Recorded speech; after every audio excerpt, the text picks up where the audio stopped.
Ya Nabi, salam alaika. Ya Rasul, salam alaika. Alhamdulillah wa syukurillah. Di malam hari ini kita kembali dalam kajian kita di dalam kitab Mukhtasarul Fiqh yang dikatakan oleh Imam Syekh Abdullah bin Abdul Rahman Al-Badali, masih berkaitan tentang jenazah yang masuk di dalam pembahasan terakhir, walaupun sebelumnya tidak diungkap di dalam kitab beliau, yaitu tentang tasyi'ul jenazah, kewajiban kita sebagai muslim untuk melaksanakan kewajiban fardu kifayah dari mulai kemarin. Pertama kali kita memandikan jenazah, kemudian mengkafankannya, mensolatinya, kemudian yang terakhir dibahas di sini adalah mendafankannya. Tapi sebelumnya masuk di dalam pembahasan para ulama, yaitu tasyi'uhu, membawa jenazah ke liang kubur. Karena nggak ada jenazah jalan sendiri. Kalau jenazah jalan sendiri, insya Allah pada kabur yang ada. Kata ulama, termasuk tasyi'ul jenazah daripada kewajiban kita membawa jenazah ke liang kubur. Dan haram membawanya dengan keadaan yang mengerikan, misal berebutan sampai jenazahnya terkoyak-koyak, apalagi sampai jatuh. Itu diharamkan oleh para ulama membawa jenazah dalam keadaan kondisi yang mengerikan. Dia disunnahkan oleh para ulama membawa jenazahnya 2, 4, 6, 8. Kalau kuat bawanya ya 2 cukup. Kalau nggak kuat 4. Di setiap tandu jenazah 1 orang. Kalau memang diperlukan lagi tambahan 6 orang, diperlukan lagi tambahan 8 orang. Begitu seterusnya, tergantung daripada beban jenazahnya yang diangkat. Kalau memang tidak kuat, boleh ditambahkan sesuai dengan kondisinya. Tapi kata ulama, kalau di Hadramut ditambahkan, kalau 4 jadikan 5 sebagai pemandu dan pengingat orang-orang yang ikut barang jenazah, untuk mengingatkannya untuk berzikir kepada Allah. La ilaha illallah, la ilaha illallah, wahdahu la syarikalah. Ingetin orang-orang jangan sampai ketika mengusung jenazah mereka berbicara, mereka tertawa, mereka berdialog, berbincang-bincang yang tidak ada gunanya, sehingga keluar daripada makna mengiring jenazah dalam kekhusyuan, kehadiran hati dengan Allah Subhanahu wa taala. Ketika melihat jenazah, saatnya seorang mukmin itu bertambah lembut hatinya, tidak bertambah keras. Waliyadzubillah, zaman sekarang orang sembahyang aja kadang-kadang dia nggak masuk. Sembahyang jenazah malah nonton di luar. Ya, saking kerasnya itu hati, nggak mau hati jenazah disembayangin. Dan jangan salah, bukan kita yang nggak mau sembayangin jenazah. Pada hakikatnya jenazahnya nggak mau disembayangin mungkin dengan kita. Dan Allah juga nggak mau mengizinkan kita masuk ke dalam rumahnya kali karena kita keras hatinya. Naudzubillah min dzalik. Karena saat-saat melihat jenazah, saat seorang mukmin itu bertambah rasa takutnya tinggi dengan Allah Subhanahu wa taala. Maka diperintahkan kita untuk selalu mengingat dengan kematian. Udhkuru akthiru min dzikri hadhimil ladzat. Akthiru min dzikri hadhimil ladzat, kata Nabi sallallahu alaihi wasallam, wa huwal maut. Perbanyak dari mengingat daripada penghancur kelazatan, kenikmatan yang ada di dunia ini. Yaitu dengan mengingat selalu kematian kita.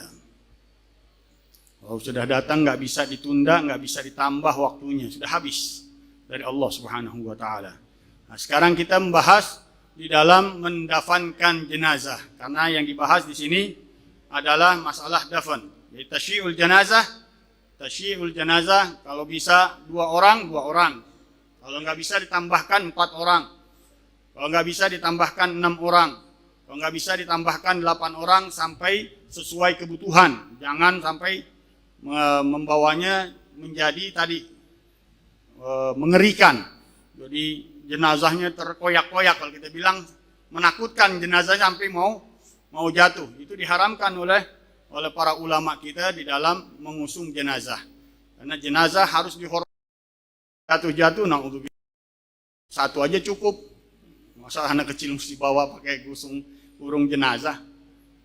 Satu aja, seorang dikatakan cukup oleh ulama kita, cukup untuk membawa seorang anak kecil dengan satu orang saja atau dua orang paling beratnya, paling banyaknya. Kemudian kita masuk di dalam pembahasan dafn, mendafankan jenazah. Ini mengingatkan kita kepada liang kubur. Dan kuburan awwalu manzilin min manazilil akhirah. Kuburan tempat pertama transit untuk menghadapi akhirat. Nah, masalah akhirat mulainya itu dari liang kubur. Dan kuburan kita tempat pertama kali transit kita. Tempat meletakkan jenazah kita, badan kita di kuburan. Untuk menghormatinya, seorang muslim dikuburkan. Dalam agama kita dikuburkan untuk menghormati jasadnya. Tapi pada hakikatnya kematian adalah perpindahan dari alam dunia ke alam barzakh. Alam barzakh alam yang sangat istimewa, sangat indah bagi orang-orang yang beriman dan sangat mengerikan bagi orang-orang yang waliyadzubillah kufur kepada Allah Subhanahu wa taala dan tukang maksiat dengan Allah Subhanahu wa taala.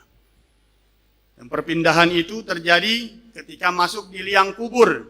Arwah kita langsung ditempatkan oleh para malaikat Allah Subhanahu wa taala sesuai kedudukan kita di langit-langit Allah Subhanahu wa taala. Makanya di dalam doa ketika kita memasukkan mayit, kita dianjurkan minha khalaqnakum, baca ayat minha khalaqnakum. Dan kita doakan Allahumma lakkinhu Allahumma lakkin indal mas'alati hujjatah. Ya Allah, berikan jawaban dari pertanyaan-pertanyaan yang dipertanyakan kepadanya. Kemudian ketika memasukkan jenazah, wa fiha nu'idukum. Dari sini minha khalaqnakum, dari tanah kami ciptakan engkau. Kemudian kita baca tadi doanya Allahumma lakkinhu indal mas'alati hujjatah. Kemudian wa fiha nu'idukum, dan padanya kami kembalikan engkau. Kemudian kita baca Allahumma ftah abwabas sama li ruhihi. Ya Allah, buka pintu-pintu langit untuk ruhnya. Nah, di situ dikatakan oleh ulama bahwa orang-orang yang beriman dinaikin oleh Allah Subhanahu wa taala, ditaruh sesuai kedudukannya di langit-langit Allah Subhanahu wa taala. Maka ketika Nabi sallallahu alaihi wasallam Isra dan Mi'raj, ada pertemuan dengan para nabi-nabi dan para rasul-rasul di setiap langit dan kaum arwah salihin yang telah meninggal. Di setiap langit-langit ada perjumpaan Rasulullah sallallahu alaihi wasallam dengan para arwah rasul, para arwah al-anbiya dan para arwah salihin. Ada pertemuan-pertemuannya Rasulullah sallallahu alaihi wasallam. Tergantung kedudukan kita di sisi Allah Subhanahu wa taala, ditempatkan kita sementara di langit-langitnya Allah Subhanahu wa taala, dan kemampuan seorang yang punya kedekatan diri dengan Allah Subhanahu wa taala, orang yang beriman, dia punya ruhnya bisa terbang kemana aja dia mau. Kata Sayyidina Salman Al-Farisi, inna ruhal arwahal mu'minina mutlaqatun tatiru haitsu tasha. Arwah-arwah orang-orang yang beriman dia terbebaskan mutlak, dia lepas kemana aja dia mau, diberikan oleh Allah Subhanahu wa taala. Bagaimana dengan arwahnya para rasul, bagaimana arwahnya para nabi, bagaimana para arwah orang-orang para aulia Allah Subhanahu wa taala. Jadi enggak kaget kita kalau ada arwah-arwah kaum salihin, kaum aulia, bahkan para nabi, para rasul bisa berjumpa dengan manusia karena dibebaskan oleh Allah Subhanahu wa taala, walaupun alamnya sudah alam lain mereka. Tapi dibebaskan oleh Allah Subhanahu wa taala. Mudah-mudahan Allah pertemukan kita dengan arwah para rasul, arwah para nabi dan arwah pemimpin para rasul dan para nabi di dunia kita sebelum di alam barzakh kita. Disatukan kita di dunia, disatukan kita di alam barzakh, dikumpulkan kita di hari kiamat, dimasukkan kita bersama rombongannya para aulia Allah Subhanahu wa taala, para anbiya Allah, para rasul-rasul Allah, dan pemimpin mereka yaitu Rasulullah sallallahu alaihi wasallam. Amin amin ya rabbal alamin.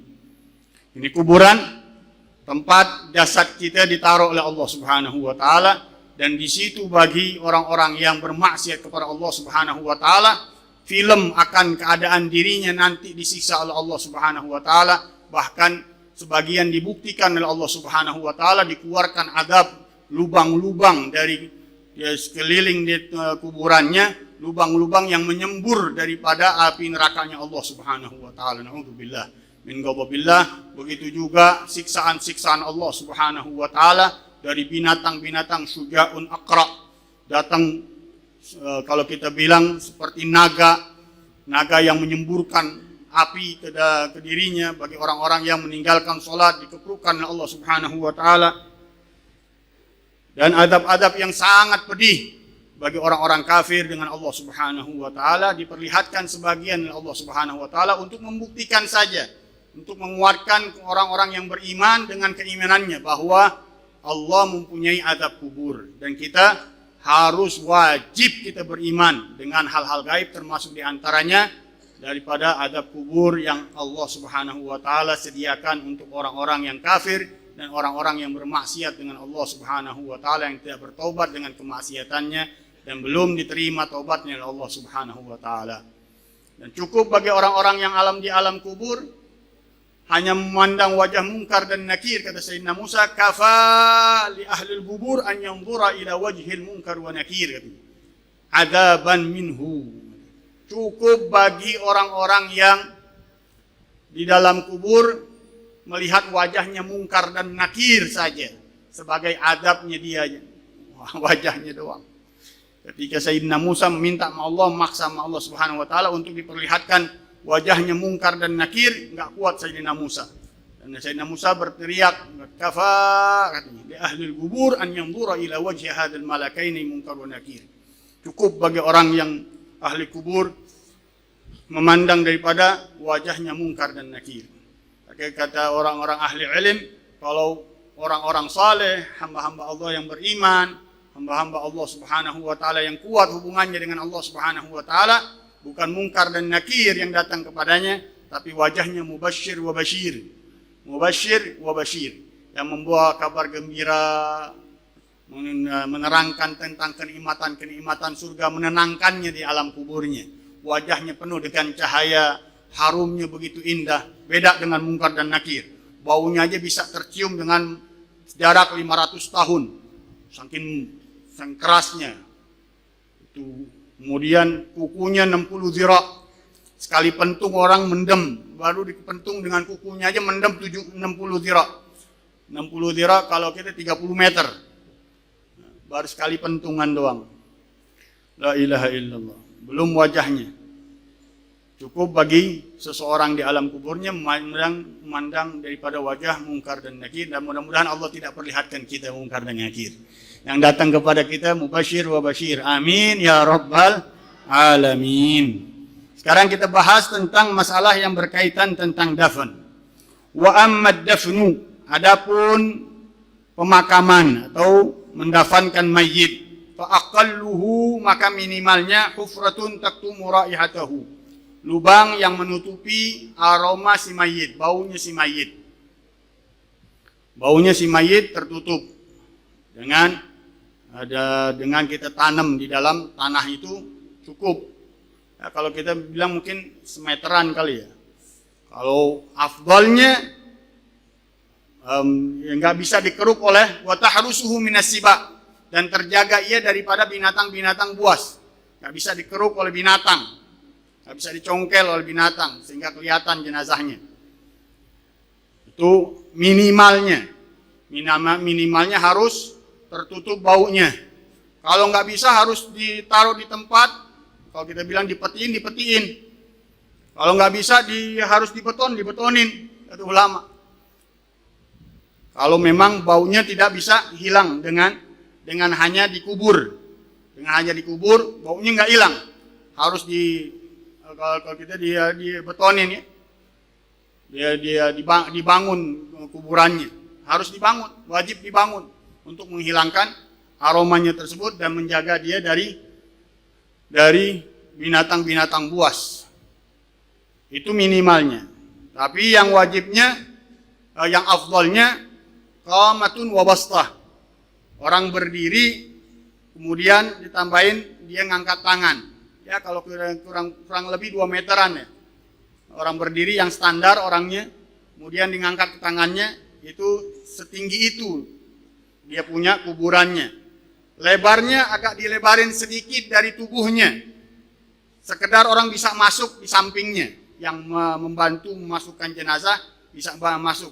Begitu juga kepala dan kakinya agak dipanjangin sedikit supaya nggak terlalu bisa ditekuk badannya, karena orang yang meninggal bukan dilempengin jenazahnya, tapi agak dibentukkan seperti orang ruku. Sunnahnya dibentuk seperti dia ruku, bentuknya begitu, ngadep kiblat. Kepala dan kakinya kena ke lahatnya, ke tanah yang ciumannya. Perutnya agak dijauhin daripada lahatnya, agak dijauhin dari lahatnya dia. Dia dibentuk agar seperti orang ruku, itu sunnahnya. Tapi wajibnya dihadapkan kiblat. Kalau nggak menghadapkan kiblat, nggak sah, harus dibongkar jenazahnya. Kalau orang udah kelupaan nggak ngadepin kiblat, wajib dibongkar jenazahnya untuk dihadapkan kiblat. Wajahnya untuk menghadapkan kiblat. Seperti orang sembahyang kalau dia nggak bisa duduk, nyamping. Kalau dilempengin boleh, tapi afdalnya dibentuk seperti orang ruku. Maka kuburannya pun harus agak dilebarin sekira-kira bisa dia dibentukin bentuk ruku si jenazahnya, bentuk seperti orang ruku. Wa yajibu tawjihuhu lil qiblah, dan wajib menghadapkannya ke kiblat. Afdalnya dengan badan sebelah kanannya. Kalau kelupaan dia pakai sebelah kiri, boleh, yang penting ngadep kiblat kata ulama. Tapi yang afdal harus dia menghadap kiblat dengan bagian kanannya. Dari kepalanya ngadep kiblat sampai kakinya.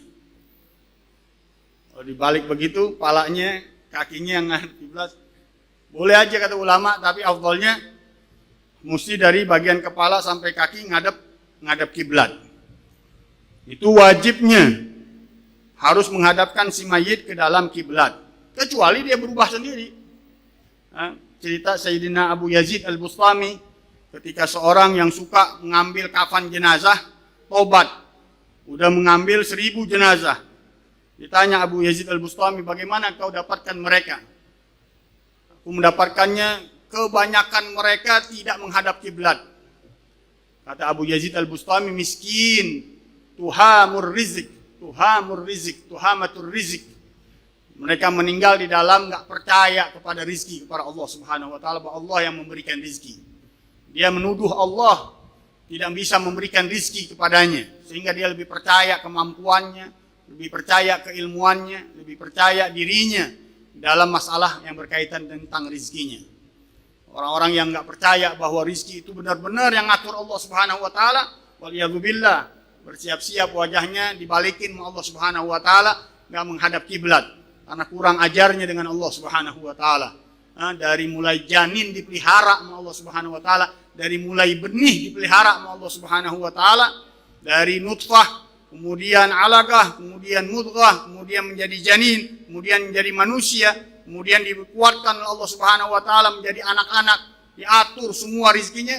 Ketika dia merasa kuat, dia seolah-olah melupakan Allah Subhanahu wa Ta'ala. Dia nggak percaya kepada Allah yang memberikan rizki kepadanya. Lebih percaya ilmunya, lebih percaya kelebihannya, lebih percaya kekuatan dirinya daripada Allah Subhanahu wa Ta'ala.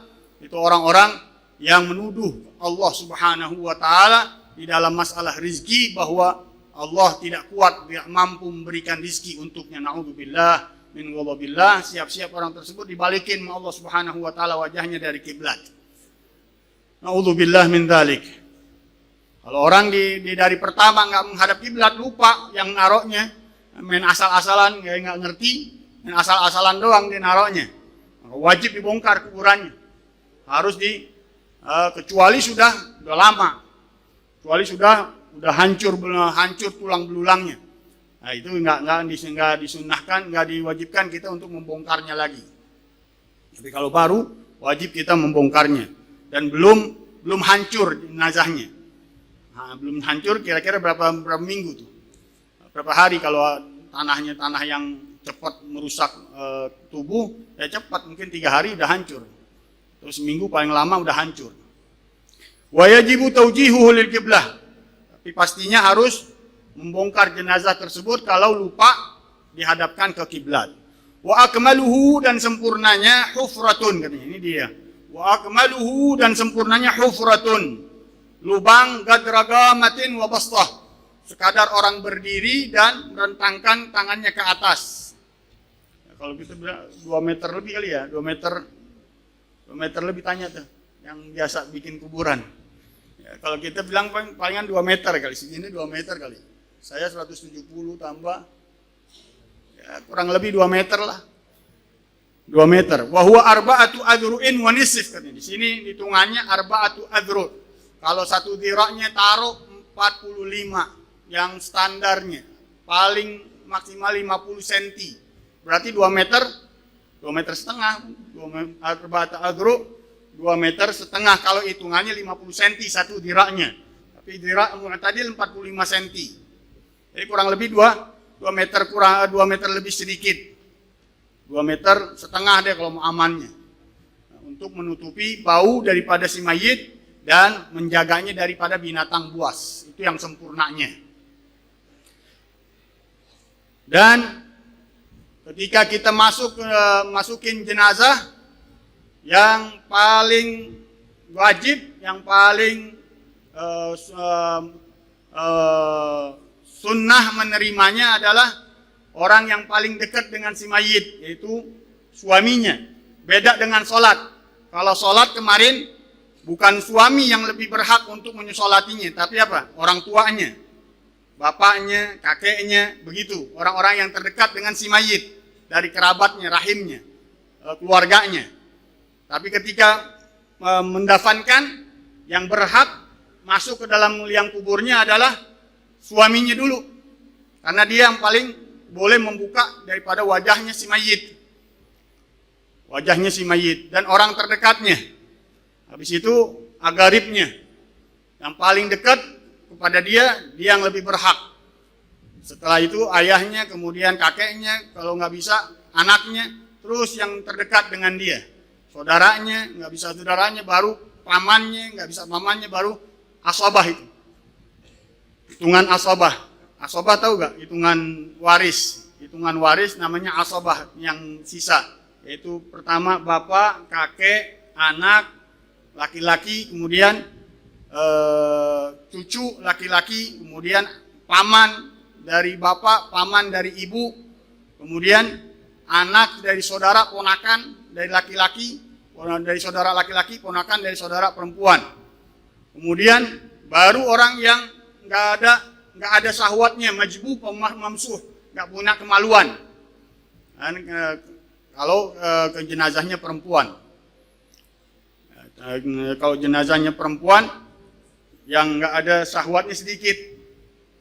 Kalau tadi yang laki-laki atau amrod juga yang harus yang turun adalah tadi yang paling dekat dengannya, yaitu bapaknya, kakeknya, kemudian anaknya.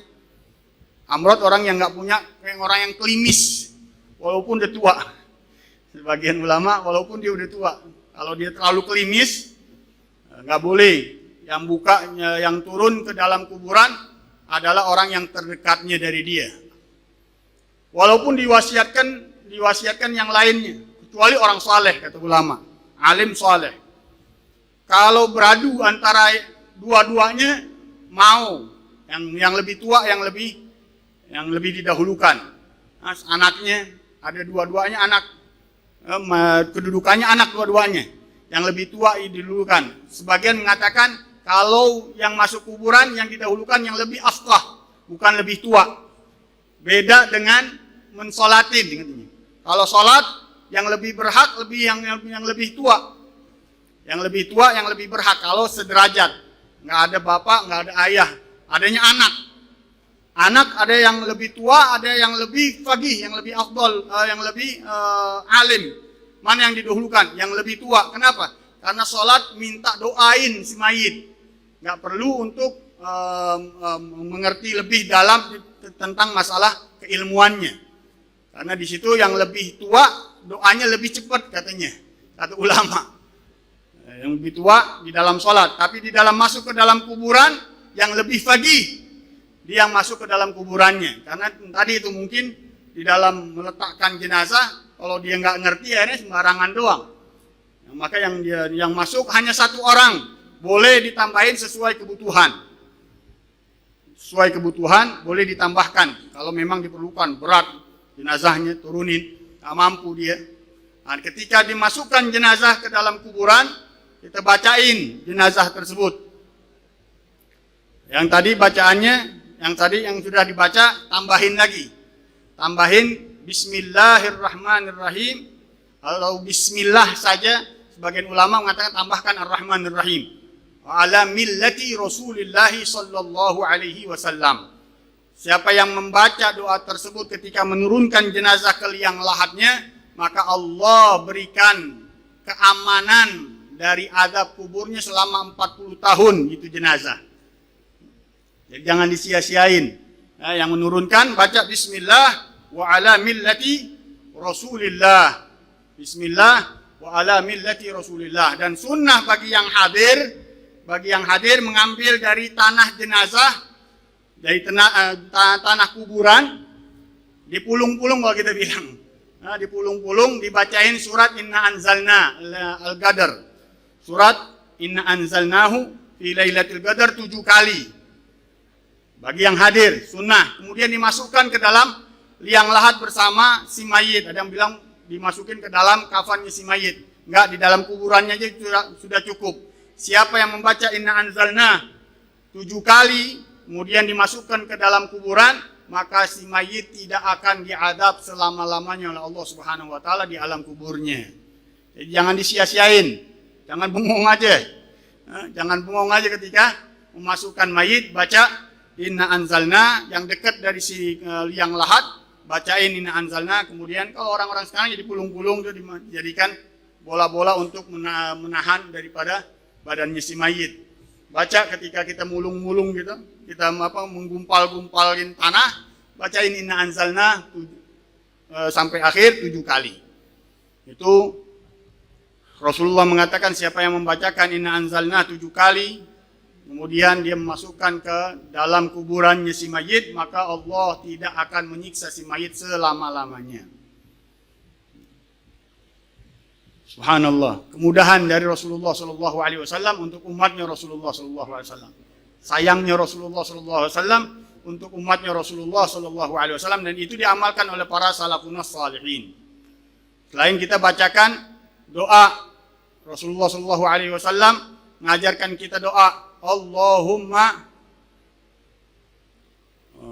Allahumma rabbal arwahil faniyah wal ajsadil baliyah والعظام النخرة التي خرجت من الدنيا وهي بك مؤمنة اللهم أدخل عليهم في قبورهم الروح منك وسلام منا.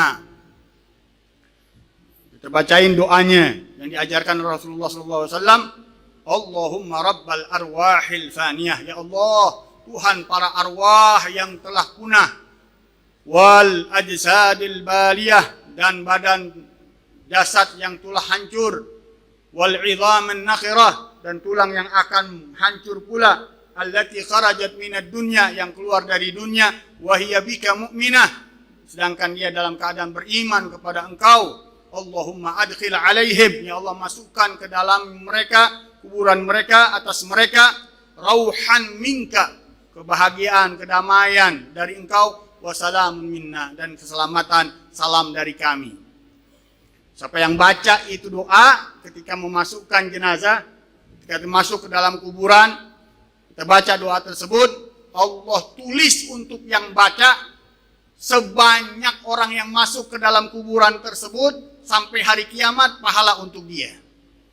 Orang-orang yang berziarah ke makam tersebut, orang-orang yang berziarah ke kuburan tersebut, sampai hari kiamat, pahalanya dituliskan untuk orang yang baca doa tadi. Jadi jangan disia-siakan juga itu doa. Selain kita disunahkan untuk membaca salam. Assalamualaikum ya ahlal gubur, minal mu'minin wal muslimat antumus sabiqun, minal mu'minin wal mu'minat wal muslimin wal muslimat antumus sabiqun wa nahnu insyaallah bikum lahiqun. Jadi disunahkan oleh Rasulullah SAW untuk memberikan salam kepada orang-orang yang sudah meninggal dari kalangan yang beriman, kaum muslimin dan muslimat. Kita bilang antumus sabiqun, kalian telah mendahului kami, wa nahnu insyaallah bikum lahiqun, sedangkan kami akan menyusul kalian. Itu disunahkan oleh Nabi SAW. Kita membacanya ketika kita masuk ke dalam pemakaman. Kemudian yang harus saya ingatkan juga apa lagi ya? Itu aja deh. Apa lagi kira-kira?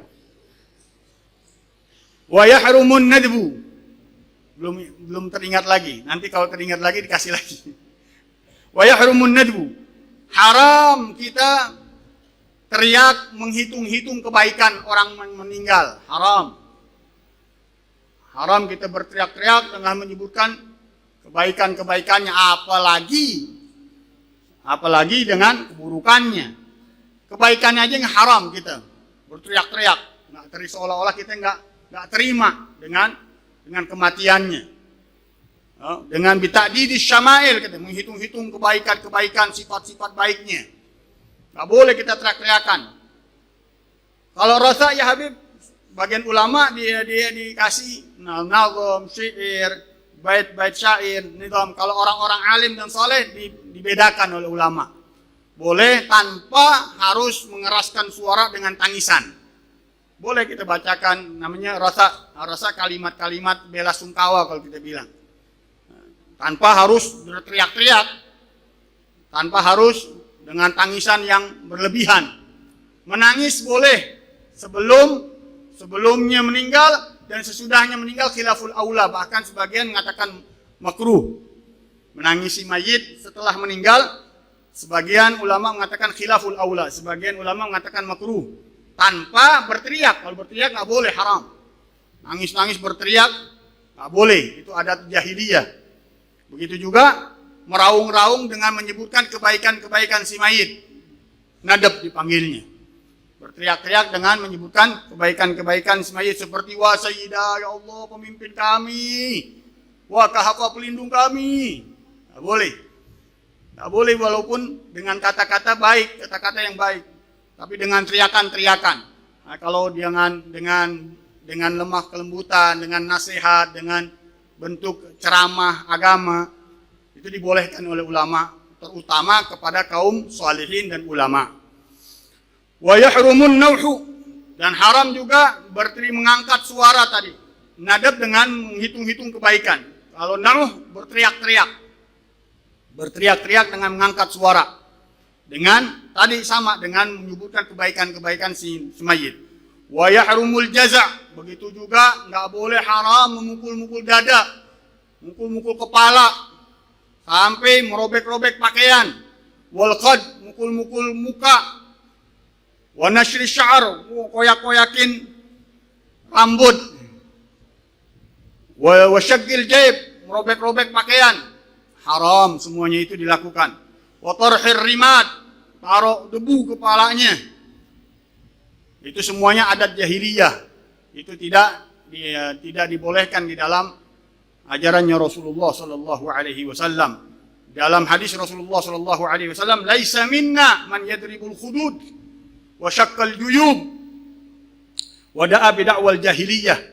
Bukan dari golongan kami orang-orang yang berteriak-teriak, memukul-mukul mukanya, kemudian merobek-robek pakaiannya, dan berdoa dengan doanya cara-cara jahiliyah tadi.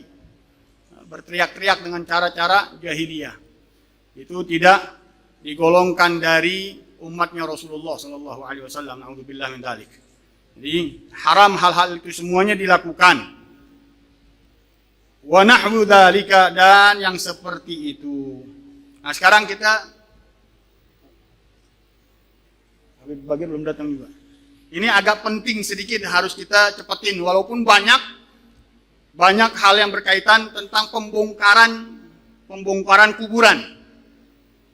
Bolehkah membongkar kuburan? Ada 18 masalah yang mewajibkan kita membongkar kuburan. Wajib lagi, membolehkan kita membongkar kuburan untuk darurat, hal-hal darurat.